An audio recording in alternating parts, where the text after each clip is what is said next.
नमस्कार प्यारे साथियों, मैं अजीत स्वागत करता हूं आपके अपने प्यारे परिवार रोजगार विद अंकित पर। कैसे हैं आप सब लोग? आशा है बहुत अच्छे होंगे, स्वस्थ होंगे, लाजवाब होंगे। तो जल्दी से लाइव आ जाइए, जुड़ जाइए मेरे साथ। हम लोग यहां पर चर्चा करेंगे एक शानदार सेशन की, जिसमें हम पॉलिटी पढ़ रहे हैं। और पॉलिटी में जो हमारा टॉपिक चल रहा है वो टॉपिक है संवैधानिक विकास। थोड़ा सा बड़ा टॉपिक है, आज इसको ख़त्म करेंगे हम। यहाँ पर हम पढ़ेंगे सर संवैधानिक विकास। भारत का जो संवैधानिक विकास है वो दो चरणों में हुआ था। हमने ये पढ़ा था कि एक तो कंपनी के अधीन और एक हुआ था भैया ब्रिटिश ईस्ट इंडिया कंपनी के अधीन और एक ब्रिटिश क्राउन के अधीन। कॉन्स्टिट्यूशन कॉन्स्टिट्यूशन या कॉन्स्टिट्यूशनल डेवलपमेंट, ठीक है, डेवलपमेंट। यहाँ पर मैं थोड़ा सा आराम से इसलिए पढ़ा रहा हूँ क्योंकि ये इम्पोर्टेंट चैप्टर है, जिसमें आज ये 5वीं क्लास आई थिंक है और आज हम इसे ख़त्म करेंगे। ठीक है, क्लास नंबर इसकी कौन सी है? आज 5वीं है। यहाँ पर जब हम ये पढ़ते हैं कि सर हमने जो पढ़ा था, हम आज बात करेंगे सर भारत शासन अधिनियम, भारत शासन अधिनियम 1919 की। भारत शासन अधिनियम 1919 क्या कहता है? Government of India act, government of India act 1919। इसके माध्यम से क्या क्या चीज़ें होती हैं और क्या क्या व्यवस्थाएं की जाती हैं, इन पर हम चर्चा करेंगे। देखिए, ये वो अधिनियम है जिसके द्वारा क्या किया गया था, जो भारत परिषद थी, जिसमें जिसमें भारत सचिव की सहायता के लिए एक भारत परिषद बनाई गई थी। भारत परिषद में जो सदस्य थे 15, उन 15 सदस्यों की संख्या कम से कम 8 कर सकते थे, ज़्यादा से ज़्यादा 12 कर सकते थे। ये बात वहाँ पर की गई थी। हम यहाँ पर बात करेंगे कि सर इसके द्वारा क्या किया गया था कि जो गवर्नर जनरल, या ये कह सकते हैं गवर्नर जनरल की सहायता के लिए जो भारत परिषद बनाई गई थी, जो भारत परिषद थी उसमें कितने सदस्य हुआ करते थे? बताइए कि सर भारत परिषद के सदस्य, भारत परिषद जिसे हमने क्या नाम दिया था? India council. आप कहेंगे सर इसे हमने क्या नाम दिया था? आप कहेंगे सर इंडिया काउंसिल।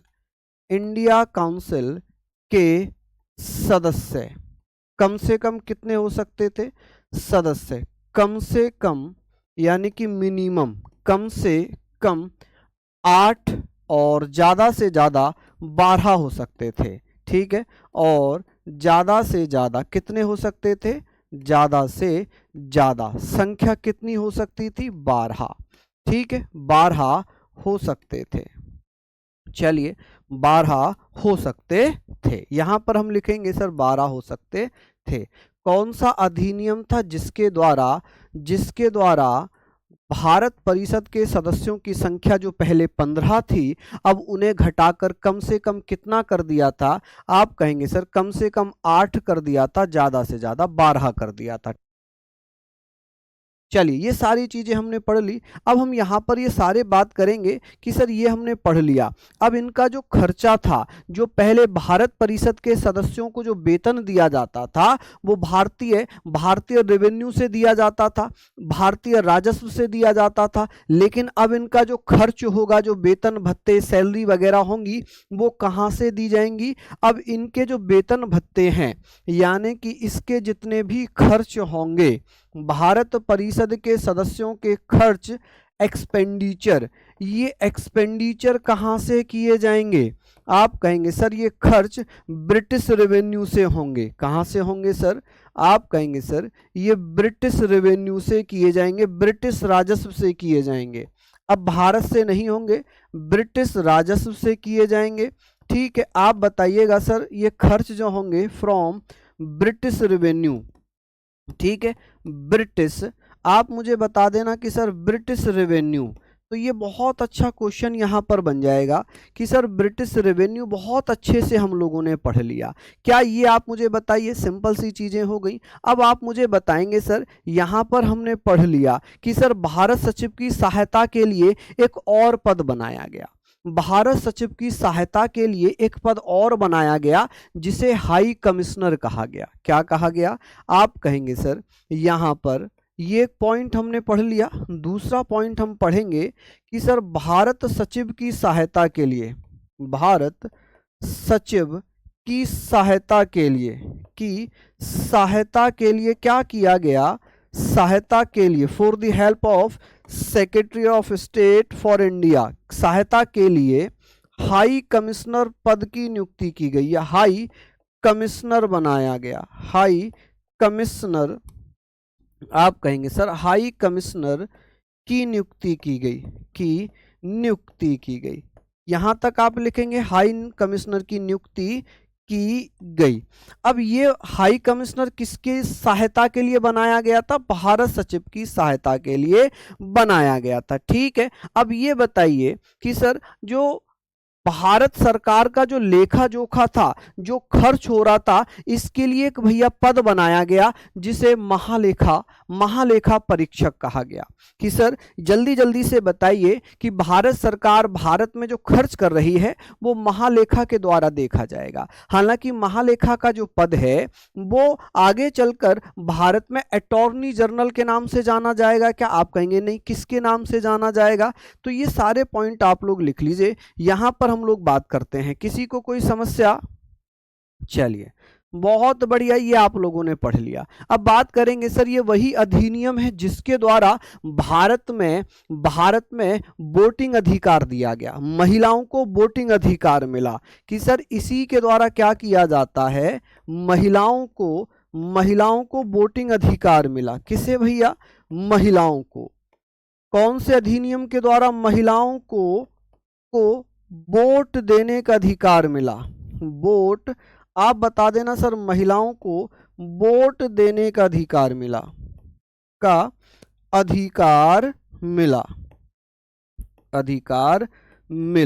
अच्छा, एक क्वेश्चन यहां पर बनेगा कि महिलाओं ने अपना प्रथम वोट कब डाला?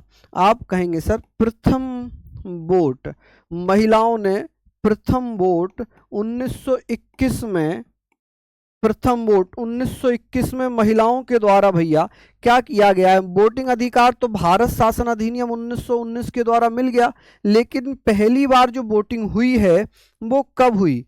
आप मुझे बताइएगा जी, पहली बार जो वोटिंग हुई है वो कब होती है? आप मुझे बता सकते हैं कि भारत में जो महिलाओं को वोटिंग अधिकार है वो कौन से अधिनियम के द्वारा दिया गया? भारत शासन अधिनियम 1919 के द्वारा। लेकिन महिलाओं ने पहली बार वोट कब दिया था? तो महिलाओं द्वारा पहली बार वोट कब किया गया? आप कहेंगे सर महिलाओं द्वारा पहली बार वोट कब दिया गया? तो आप ये भी बताइएगा कि सर महिलाओं द्वारा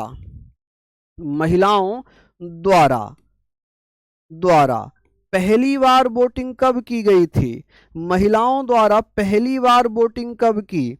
चलिए बताइए भैया, पहली बार वोटिंग कब की है? कौन कौन मित्र बता रहे हैं? आप कहेंगे सर वोटिंग।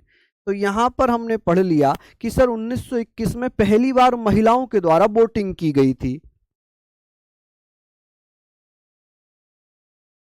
लो इसमें लाना भर के। चलिए यहां तक हमने लिख लिया। अब बात आएगी कि सर जो भारत शासन अधिनियम 1919 है, इसके द्वारा और क्या व्यवस्था की गई थी? इसके द्वारा यह व्यवस्था की गई थी कि सांप्रदायिक निर्वाचन प्रणाली का दायरा बढ़ा दिया। आप कहेंगे सर सांप्रदायिक जो निर्वाचन प्रणाली थी, क्या था जी? सांप्रदायिक निर्वाचन प्रणाली, जिसे कम्युनल इलेक्शन सिस्टम कहते हैं, जिसे हम क्या बोलते हैं? आप कहेंगे सर कम्युनल इलेक्शन सिस्टम।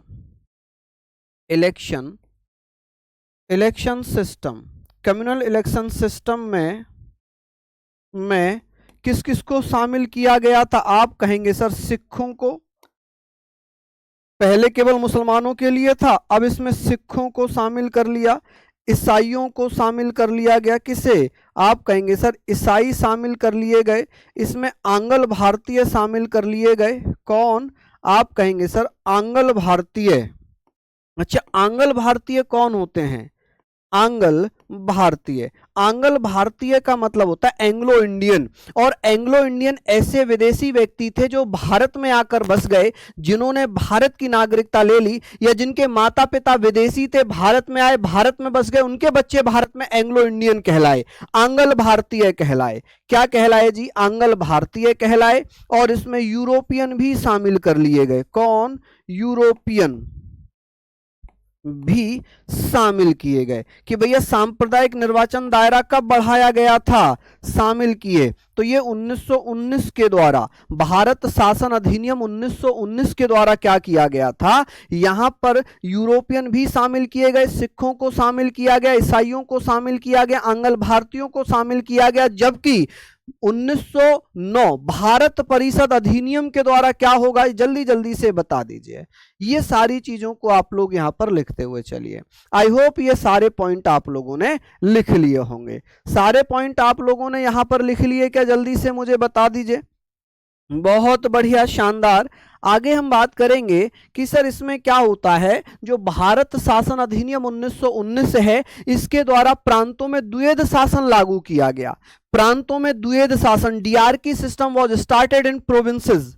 ठीक है कि सर डीआरकी सिस्टम, प्रांतों में द्विवेद शासन लागू हुआ, केंद्र में द्विसदनीय व्यवस्था लागू की गई। ठीक है, bicameral system established in centre. हम यहां पर बात करेंगे, चौथा पॉइंट हमने पढ़ लिया कि सर इसमें पांचवा पॉइंट कौन सा होगा? आप कहेंगे सर प्रांतों में द्विवेद शासन लागू किया गया। प्रांतों में क्या लागू कर दिया? द्विवेद शासन।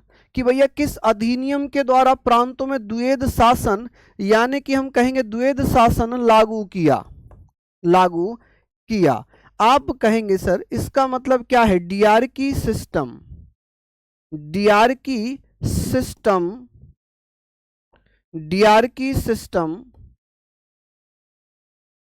was started in provinces. कि जो भैया जो प्रांत थे वहां पर, ठीक है, प्रोविंसेस, प्रांतों में द्विवेद शासन लागू कर दिया जाता है। और इसी के द्वारा छठा पॉइंट लिखेंगे कि सर इसी के द्वारा केंद्र में क्या किया गया? केंद्र में द्विसदनीय व्यवस्था लागू कर दी गई। द्विसदनीय व्यवस्था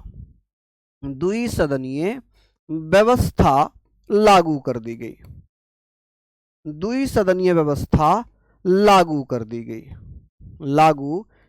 की गई। यानी कि वाई कैमरल, आप कहेंगे सर वाई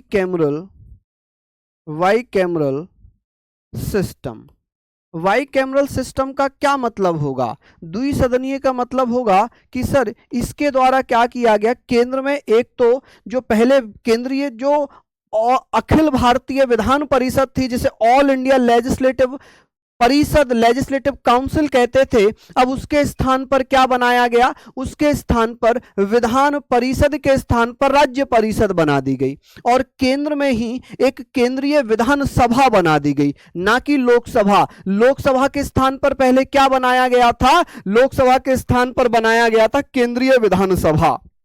सिस्टम लागू किया गया। अब ये हम पढ़ेंगे कि सर हुआ क्या था। द्विसदनीय व्यवस्था हो गई, तो आप यहां पर बात करेंगे कि सर इसमें द्विसदनीय व्यवस्था का क्या मतलब है? तो आप यहां पर लिखिएगा कि सर यहां पर एक बना दी गई क्या? राज्य परिषद, जो वर्तमान में राज्यसभा बनी हुई है, राज्य परिषद। और यहां पर बना दी थी केंद्रीय विधानसभा। क्या बनाई थी? केंद्रीय विधानसभा। अब ये मुझे बताइए, इसे हम बोलते हैं सेंट्रल लेजिस्लेटिव असेंबली।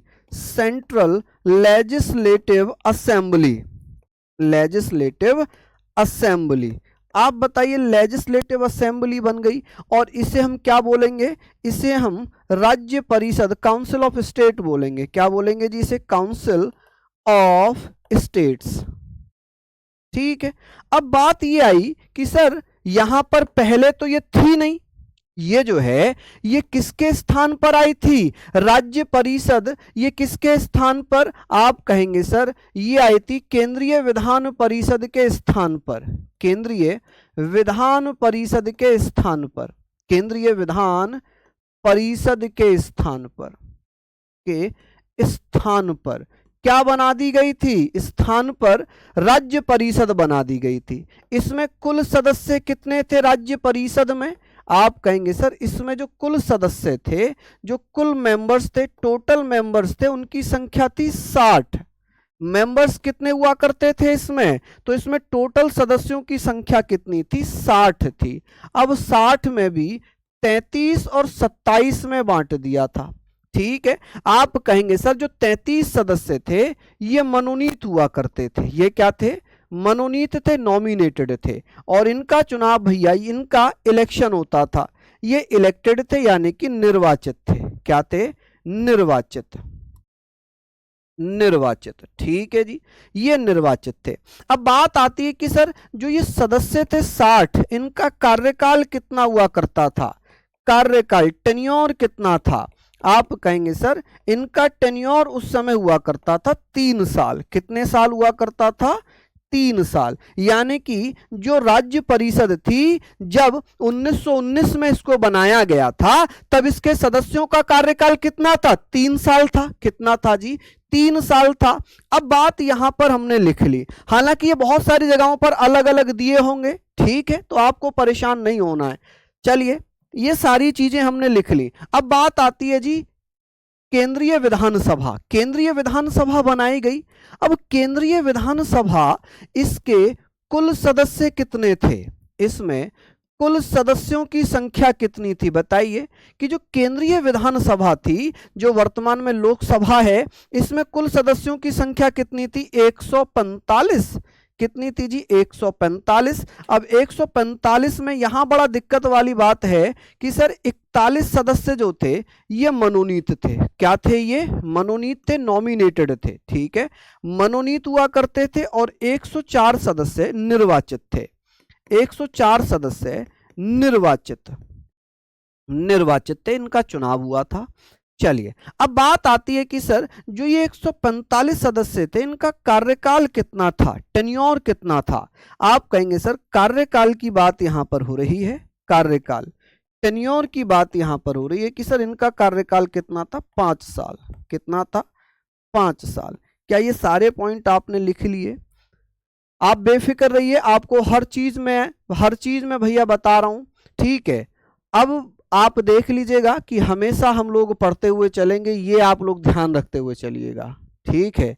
चलिए अब इसमें कोई समस्या वाली बात नहीं है। बहुत सारी जगहों पर ये 36 दिया है और ये भैया आपका 24 ये जो दिया है ना, ये आपका दिया है कितना? मनोनीत 36 और 24, 36-24 दिया है। जबकि आप लोग इसको पढ़ के चलिए, 33 और 27 को पढ़ते हुए चलिए, ठीक है। 33 और 27 को पढ़ते हुए चलिए। पूजा साक्या जी, ठीक है, आप परेशान मत होइए। अगर आपको पढ़ा रहे हैं तो ऐसा नहीं है, देखिए मैं आपको वनडे एग्जाम की दृष्टि से पढ़ा रहा हूं, एसएससी की दृष्टि से नहीं। हर जगह पर अलग अलग पूछ लिया जाता है। ऐसे हमने पढ़ा है ना, संविधान सभा की कितनी बैठक हुई हैं।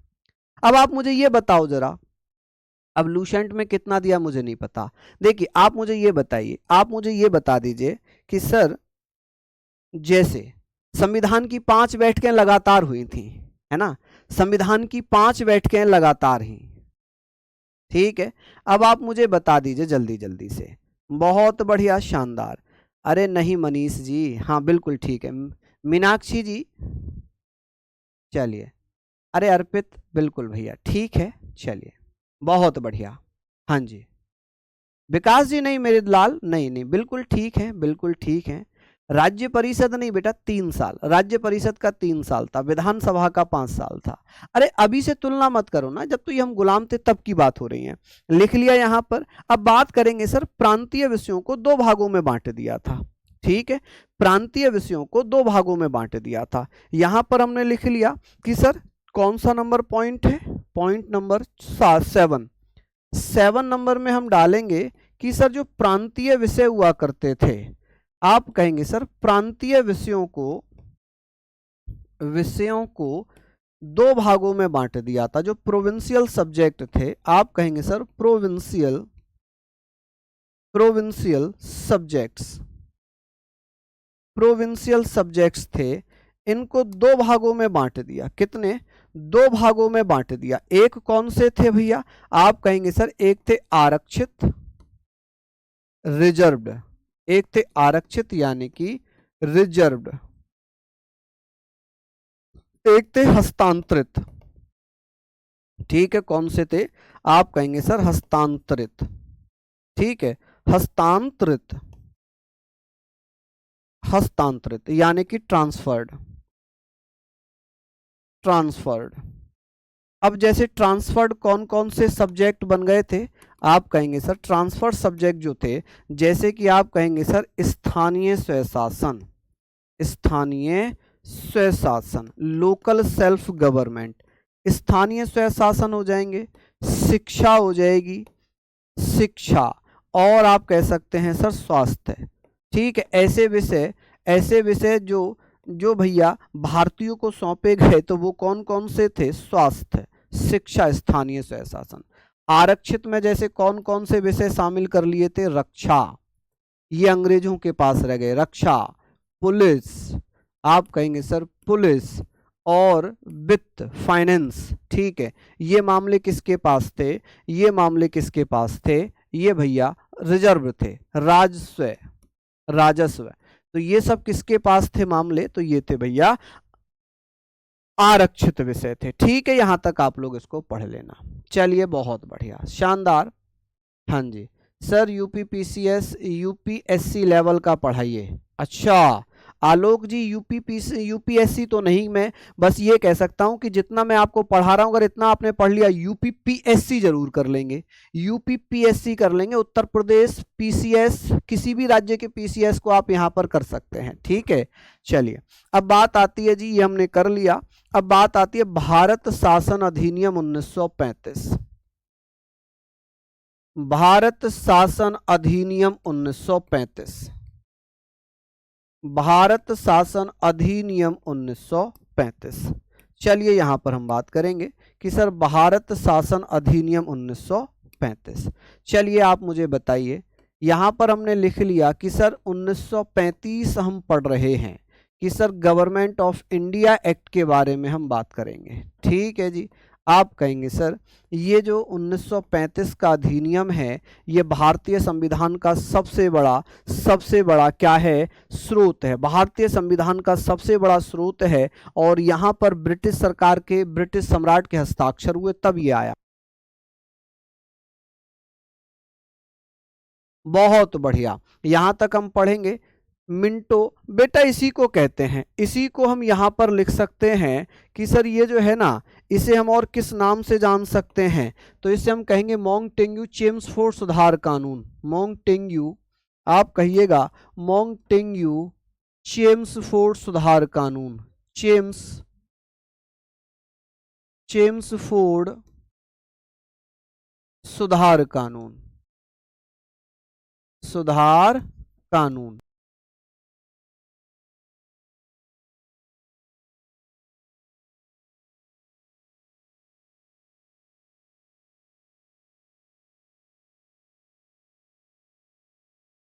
चलिए बहुत बढ़िया, आवाज आ रही है ना? काउंसिल ऑफ स्टेट के मेंबर का कार्यकाल 3 साल था। बिल्कुल सूरज, मैंने 3 ही तो लिखा है, मैंने बिल्कुल 3 ही तो लिखा है भैया। चलिए अब हम यहाँ पर बात करेंगे। अब यहाँ पर हम बात कर रहे हैं कि सर ये बताइए, ये हम बात करेंगे सर, ये बता देंगे आप लोग, इसके बारे में थोड़ा सा इतिहास में बताऊंगा। 4 अगस्त 1935, 4 अगस्त 1935 को ब्रिटिश सम्राट के हस्ताक्षर हुए। और जब ब्रिटिश सम्राट के हस्ताक्षर हुए तो जब ये भारत आया तो भैया ये जो था, आप कहेंगे सर इस पर 4 अगस्त 1935 में हस्ताक्षर हुए। ठीक है, ब्रिटिश सम्राट के, ब्रिटिश एम्परर के इस पर क्या होते हैं? हस्ताक्षर। ब्रिटिश सम्राट के इस पर क्या हो गए? हस्ताक्षर हो गए। भारतीय संविधान का सबसे बड़ा स्रोत क्या है? भारत शासन अधिनियम 1935। चलिए ये हमने पढ़ लिया। अब बात आती है कि सर इसमें कुल आर्टिकल कितने थे? इसमें 321 अनुच्छेद थे कि सर 321 अनुच्छेद थे, भाग कितने थे? इसमें भाग थे 14, कितने? 14। और आप कहिएगा कि सर अनुसूचियां कितनी थी, शेड्यूल कितनी थी? अनुसूचियां आप कहेंगे 10। देखिए भारत शासन अधिनियम 1935 से भारत में लगभग, भारतीय संविधान में लगभग 250 अनुच्छेद थोड़ा बहुत संशोधन करके या ऐसे ही इंडियन कॉन्स्टिट्यूशन में शामिल किए हैं। चलिए ये हमने पढ़ लिया कि सर ये आप मुझे बताइएगा कि सर इसके लगभग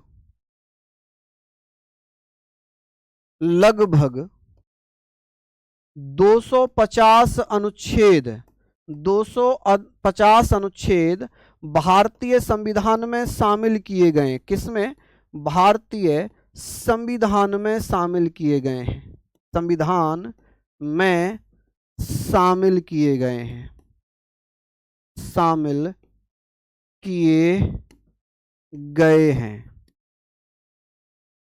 चलिए यहां तक आप लोग लिख लीजिएगा फटाफट से। अब हम इसमें कुछ बातें करना प्रारंभ करेंगे कि सर इसके द्वारा क्या क्या किया गया था। कि सर जो भारत शासन अधिनियम 1935 था, इसके द्वारा अगर मैं बात करूंगा, सर पीएससी का गठन 1924 में हुआ था। बताओ, देखिए UPSC, union public service commission, जो पहले केंद्रीय लोक सेवा आयोग हुआ करती थी, अब आप आउट ऑफ टॉपिक जाकर क्वेश्चन पूछ रहे हैं, नहीं बताऊंगा तो आपका कोई सर को आता नहीं होगा, बताऊंगा तो फिर ये इसमें है नहीं।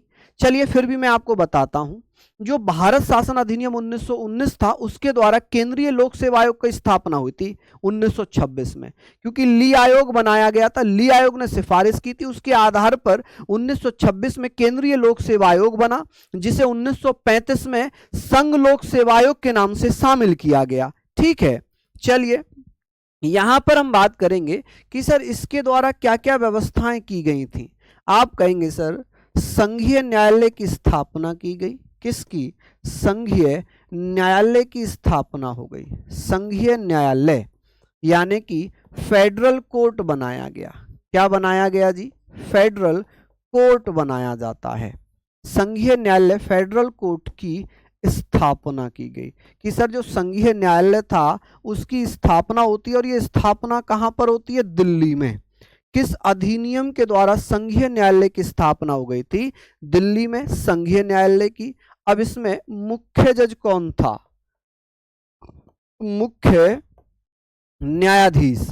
आप कहेंगे सर इसका मुख्य न्यायाधीश कौन था? आप बताएंगे मोरिस ग्वेर। कौन था जी? Maurice Gwyer. Maurice Gwyer was the first chief justice. Maurice Gwyer इसका भैया मुख्य न्यायाधीश था, ये प्रथम चीफ जस्टिस था। ठीक है, और इसमें अन्य जजों की संख्या कितनी थी? अन्य थे 6। अन्य 6 जज हुआ करते थे, 6 जज। अब 6 जज की अगर बात हो रही है तो आप कहेंगे सर इसमें 4 जज जो थे वो थे अंग्रेज। 4 जज कौन थे? आप कहेंगे सर 4 जज हुआ करते थे, अंग्रेज जज थे। ठीक है, जिसमें 2 भारतीय जज थे। 2 भारतीय जज थे। अच्छा, 2 भारतीय जज कौन कौन थे? 2 भारतीय जज कौन कौन थे? आप कहेंगे सर 2 भारतीय जज में थे M.R. Jacob, M.R. जैकब और शाह मोहम्मद सुलेमान। शाह मोहम्मद सुलेमान या मोहम्मद शाह सुलेमान एक ही नाम हो जाएगा। कि सर जो संघीय न्यायालय था जिसकी स्थापना भारत शासन अधिनियम 1935 के द्वारा की गई थी, उसमें एक संघीय न्यायालय की स्थापना दिल्ली में होती है। और इसकी स्थापना कब की गई थी? आप कहेंगे सर 1 अक्टूबर 1937 में। 1 अक्टूबर 1937 में स्थापना होती है। और कहां पर? आप कहेंगे सर ये स्थापना हो गई, इस्टेब्लिशमेंट, स्थापना हो गई। खत्म कहानी। चलिए, तो ये सारे पॉइंट आप लोगों ने लिख लिए। अब क्या होगा? एक अखिल भारतीय संघ की स्थापना होगी। एक अखिल भारतीय संघ की स्थापना होगी। और अखिल भारतीय संघ की स्थापना के लिए क्या किया गया? 11 प्रांतों में, 11 प्रांतों की अगर मैं बात करूं तो पहले इतना आप लोग जल्दी जल्दी से लिख लीजिए। फटाफट से इतना आप लोग लिख लीजिए।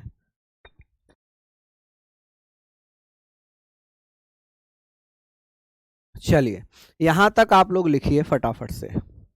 चलिए, किसी को कोई समस्या तो नहीं हो रही यहां तक? चलिए,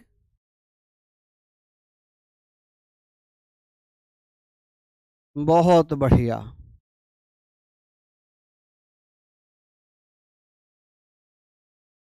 लिख लिए आप लोग इसको। अब क्या किया जाएगा कि सर इस अधिनियम के द्वारा एक एक भैया भारतीय संघ, अखिल भारतीय संघ की स्थापना होगी। ठीक है, पॉइंट है यहां पर दूसरा कि सर अखिल भारतीय संघ की स्थापना की गई। किसकी स्थापना की गई? अखिल भारतीय संघ, अखिल भारतीय संघ। और अखिल भारतीय संघ, ऑल इंडिया यूनियन, आप कहेंगे सर ऑल इंडिया यूनियन, कि सर एक अखिल भारतीय संघ ऑल इंडिया यूनियन बनाया गया। अब इसमें क्या था? इसमें आप कहेंगे सर 11 प्रांत शामिल किए गए थे। इसमें कितने प्रांत थे? 11 प्रांत थे। इसमें छह कितने भैया? आप कहेंगे सर 6 चीफ कमिश्नरी प्रांत थे या कमिश्नरी प्रांत थे? आप कहेंगे सर कमिश्नरी प्रांत थे। जैसे आज की डेट में संघ शासित प्रदेश हैं। और भैया ऐसी रियासतें, आप कहेंगे सर ऐसी रियासतें, ऐसी देसी रियासतें, रियासतें रियासतें प्रिंसली स्टेट, इन्हें हम क्या बोलते हैं? Princely state. स्टेट जो स्वेच्छा से, जो अपनी मर्जी से, स्वेच्छा से शामिल हों। ठीक है जी, शामिल हों। लेकिन ये व्यवस्था कुछ समय तक जो है चल नहीं पाई, ये बहुत ज्यादा चली नहीं।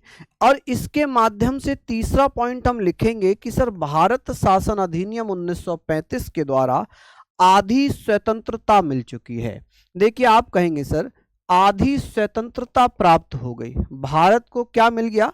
आधी स्वतंत्रता मिल गई। भारत शासन अधिनियम 1935 के द्वारा आधी स्वतंत्रता या प्रांतीय स्वतंत्रता प्राप्त हुई, प्रांतीय स्वतंत्रता मिली, स्वतंत्रता मिली। कि सर कौन से अधिनियम के द्वारा भारत को आधी स्वतंत्रता मिल गई थी? आप कहेंगे सर आधी स्वतंत्रता या प्रांतीय स्वतंत्रता भारत शासन अधिनियम 1935 के द्वारा मिल जाती है। क्या यहां तक आप लोगों ने लिख लिया? मुझे बताइए जल्दी से। अब आप कहेंगे सर चौथा पॉइंट आप लिखिएगा कि सर इसके द्वारा प्रांतों के द्वैध शासन को समाप्त कर, प्रांतों के द्वैध शासन यानी कि डीआरकी को समाप्त कर, डीआरकी को समाप्त कर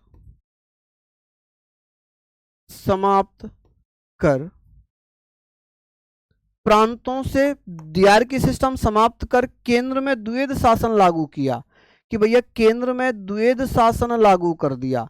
कि भैया द्वैध शासन कब लागू किया गया केंद्र में? आप कहेंगे भारत शासन अधिनियम 1935 के द्वारा द्वैध शासन लागू किया। क्या किया जी?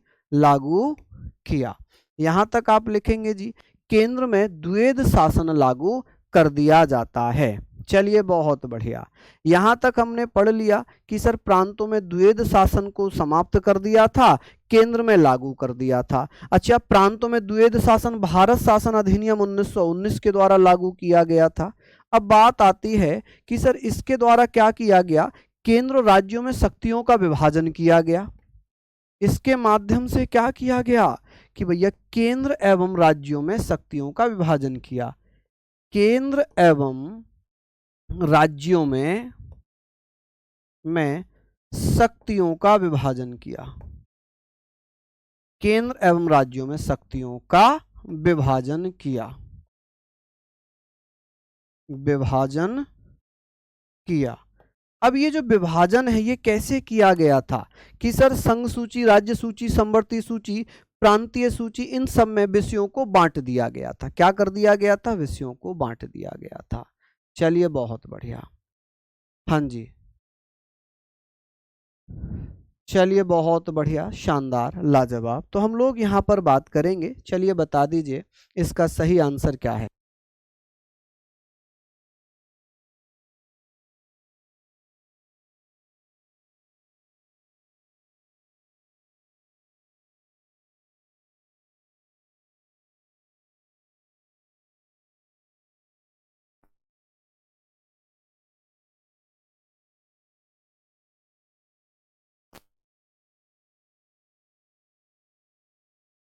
चलिए बहुत बढ़िया, ये लिख लीजिए भैया, है ना, सारे पॉइंट आपने यहाँ तक लिख लिए होंगे।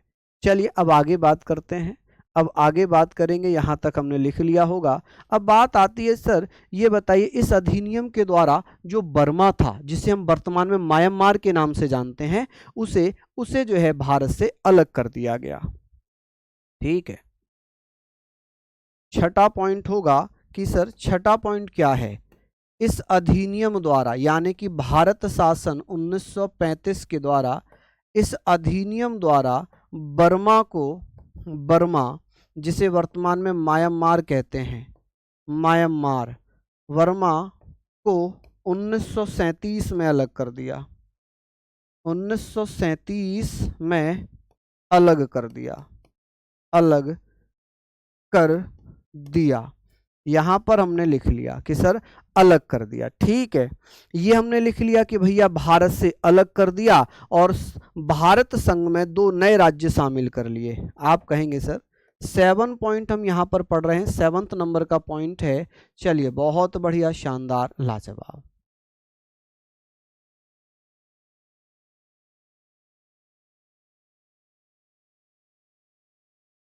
बहुत बढ़िया। एक बच्चा बड़ा परेशान है, चलिए मैं उसको उसकी तसल्ली के लिए उसको थोड़ा सा मैं सही कह देता हूं। ठीक है, ये है। चलो अब मैं इसमें जो है ये भी लिख देता हूं, कुछ अन्य स्रोत क्या कहते हैं। अन्य स्रोत क्या कहते हैं? बहुत परेशान है वो दोस्त हमारे, क्योंकि बहुत सारे गूगल पे ना ये डाल रखा है। चलिए तो अब इसमें मैं बता देता हूं कि 34 सदस्य क्या थे, बताइए। चलिए बहुत बढ़िया, तो यहां पर हम लोग बात कर रहे,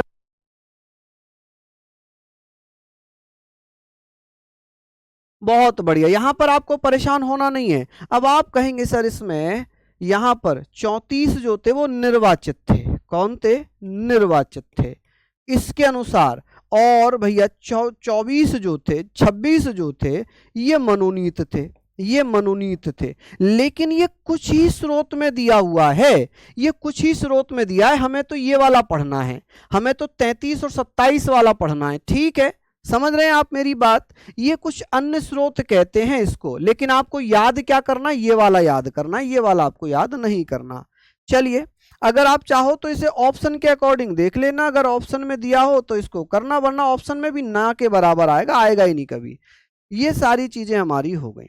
अब बात ये आ गई कि भैया यहां पर हमने पढ़ लिया कि ये सारी चीजों को जब हम पढ़ लिए तो हम कहेंगे सर संघ में 2 राज्य बनाए गए, 2 नए राज्य बनाए गए, नए राज्य शामिल किए गए, 2 नए राज्य, जिसमें एक था भैया कौन सा? सिंध। एक कौन सा था? सिंध।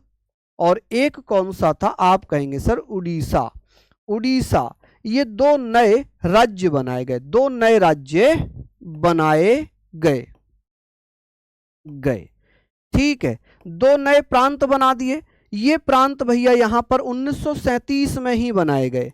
इनकी स्थापना कब बना दी गई? 1937 में इनको बना दिया गया। और जो सिंध है, ये सिंध जो है ये अलग करके एक नया प्रांत 1943 में भी स्टैब्लिश हुआ था।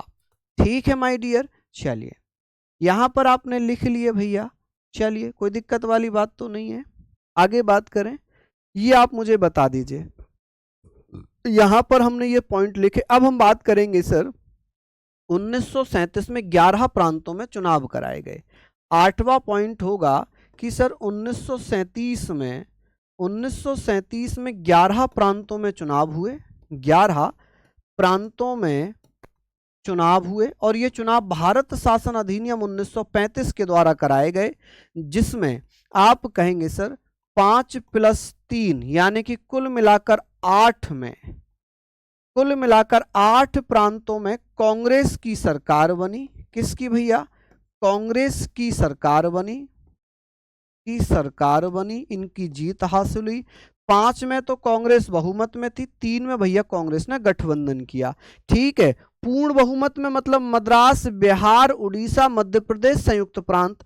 गठबंधन बंबई, असम और पश्चिमोत्तर सीमा प्रांत। ठीक है, चलिए ये हमने लिख लिया। और एक प्रांत था इसमें से, एक प्रांत यानी कि पंजाब, पंजाब और बंगाल, पंजाब और बंगाल, क्योंकि 8 ये हो गए तो ये हो गए। ठीक है, बंगाल, बंगाल में किसकी सरकार बनी थी? बताइए, पंजाब में किसकी सरकार बन गई थी?